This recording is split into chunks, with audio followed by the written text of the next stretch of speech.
Hey, welcome back to the channel, guys. If you guys are new here and you guys like this video, please consider subscribing to the channel. I do upload videos regularly throughout the week, so if you guys like this, please consider subscribing.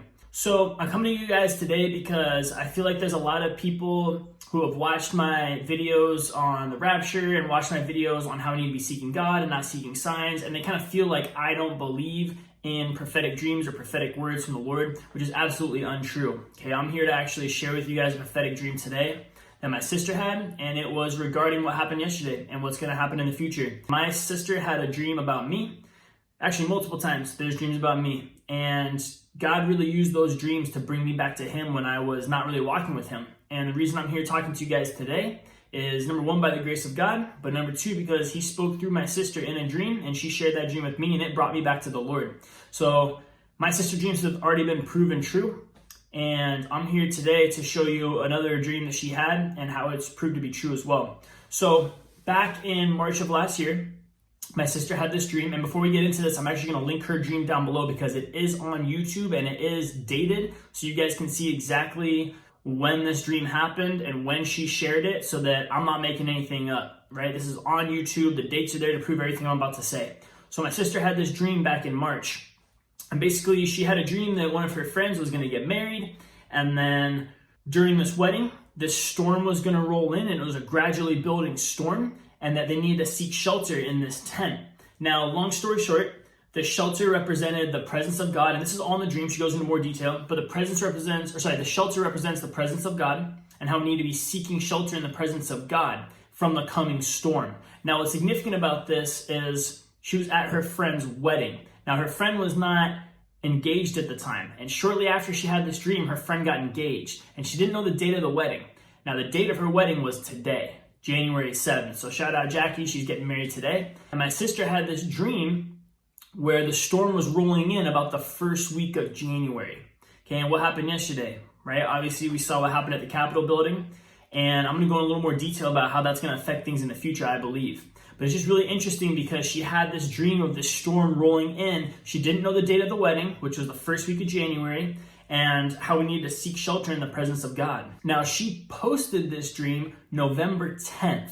Okay, so this was before the results of the election. We had no idea that January 6th was going to be a date that we needed to watch. We had no idea Trump was going to lose. We had no idea that there was going to be information about the election being rigged and all sorts of stuff. So there's no possible way that she could have known about what took place yesterday. But she did have this prophetic dream about the rising storm coming in the beginning of January, the first week of January. She told me back in either April or June of last year. So I've known about this dream for a while. And we've been texting back and forth over the last week before the Capitol building even happened. We've been texting back and forth, hey, we got to be watching next week. Right? It's going to be interesting to see what happens on either January 6th or 7th, right, when you had that dream. And look what happened yesterday. Now, what's significant about this dream to me is she was talking about this storm gradually building, right? Gradually building, getting stronger in intensity, much like birth pains. Okay, what we also know too is that in that dream, she said that we need to seek shelter in the presence of God. And once she was in that shelter, peace overwhelmed her, right? Joy overwhelmed her. There was no fear of this storm. There was no fear of this storm. Okay, she wasn't scared. The storm didn't affect her, didn't harm her, nothing. Okay, so that shows we need to be seeking the presence of the Lord. Now, here's why I think this is significant. Okay, I think the storm represents what's coming to America. I truly believe that with everything we've seen last year with COVID, the protests, the election results, just civil unrest, all this kind of stuff, this is talked about in the Bible, and I think we can get a little heads up on what's to come. So let's take a look at Matthew 24, verses 7 and verses 12, which says, "For nation will rise against nation, and kingdom against kingdom." Verse 12, "And because lawlessness will be increased, the love of many will grow cold." Now, nation in the Greek is ethnos, which means ethnicity. So this is talking about ethnic groups rising up against each other. Now, ever since the Capitol building incident happened yesterday, I've been watching news from both sides. I've been watching left-wing news, right-wing news, and I've been on social media, and I've been seeing how different groups are talking about what's been going on. And here's what I'm seeing. I'm seeing both sides blaming each other for the current situation in America, blaming each other for the civil unrest, blaming each other for the hate, and they're causing controversy, right? And they're stirring up anger within people. They're stirring up hate for the other side. What I'm also seeing, especially on social media right now, is a race issue being brought up, right? They're saying if the Black Lives Matter protesters would have stormed the Capitol building, they would have been shot, they would have been treated completely differently, they would have been harassed, right? And I'm not here to get political with you guys, right? I'm not here to say this is true, this is false, that's not what this channel is. This channel is never going to be political. We're going to strictly look at it as scriptural, okay? So all I'm saying in this is we're now seeing on the news and in social media racial tension ramping up again. Okay, we're seeing a divide between the left and right. We're seeing racial tension rise up again. And that's what this is saying, right? Nation will rise against nation. And because lawlessness will increase, the love of many will grow cold. Well, we're seeing that right now, right? We're seeing that the love of many people is growing cold for one another, right? This rising tension between left and right and black and white. And it's just, we're seeing this increase in anger, and the love of people are going cold towards each other. Now, on top of that, I think we have to look at Sodom and Gomorrah. I truly believe that the rapture is coming soon, right? I believe that we are starting to see increasing birth pains, and I see that we're starting to see in America the downfall of America, right? Right now we're starting to see civil unrest. We could see some sort of civil war. We could see a race war. We could see a left-right war. We just don't know. But I'm also seeing stuff going on in our government. Okay, so Sodom and Gomorrah, they had turned themselves over to sin, right? And they had allowed unnatural relations going on. And you can read all about it in Genesis 18 and 19. We're not going to get into that today. But let's take a look at what's happening in the U.S. House of Representatives. So we have to remember that God is a just God and He is a holy God. And He is not going to let us get away with our sin, right? We cannot turn our back against Him as a nation and expect to not face judgment, right? We are not above cities and nations in the Bible that came under judgment for turning their back against God. We are just not above that.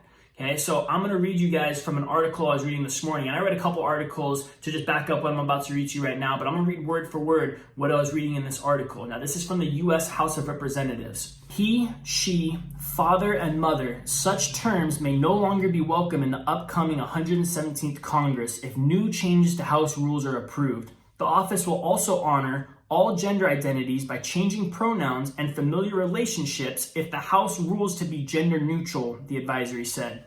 The proposal comes as a growing number of transgender and non-binary people who may not use or identify with gendered pronouns have been elected to serve at various levels of government. In our own government, we are turning our backs on the Bible, we're turning our backs on God, and this is just one of many things, right? We're seeing civil unrest, we're seeing in our government, we're now turning our backs against the Lord. Right? And we're not going to get into politics, but again, when we start to see all these things taking place within our country, right? Child molestation, sex trafficking, violence increase, racism increase, all this sort of stuff, God has to deal with us. Okay, we cannot, as a nation, expect to not come under judgment. Now, the time to get right with God is today.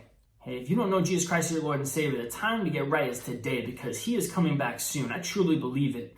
Now, as a Christian, we can find peace and comfort no matter what's going to happen next in the country, no matter who the president of this country is, no matter what direction it goes, we can take rest and know that God is in control. Okay, so let's take a look at Romans 13 verses 1, which says, "Let every person be subject to the governing authorities, for there is no authority except from God, and those that exist have been instituted by God." Listen, God has already written history. He has already preordained the events that are to come. He knows who's going to be in office because He put them there.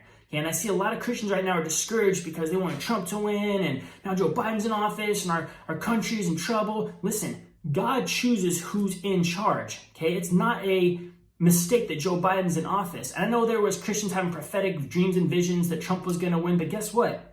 It looks like that's not what's going to happen. We can't rely on our understanding of things and our hopes and our desires for how we want things in our country to be or the direction we want it to go. Hey, God is sovereign. He never makes a mistake, and we can continue to trust that His will is going to be done no matter what. This has already been written, and we are just living this out.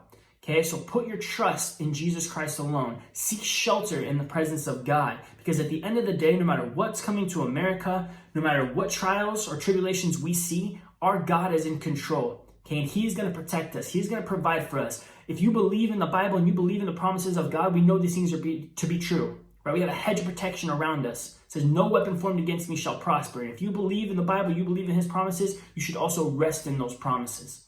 Okay, so God bless you guys. Again, I'm going to link my sister's dream down in the description below. I hope you guys have a great rest of your week. Seek shelter in the presence of God, and we'll see you guys next time.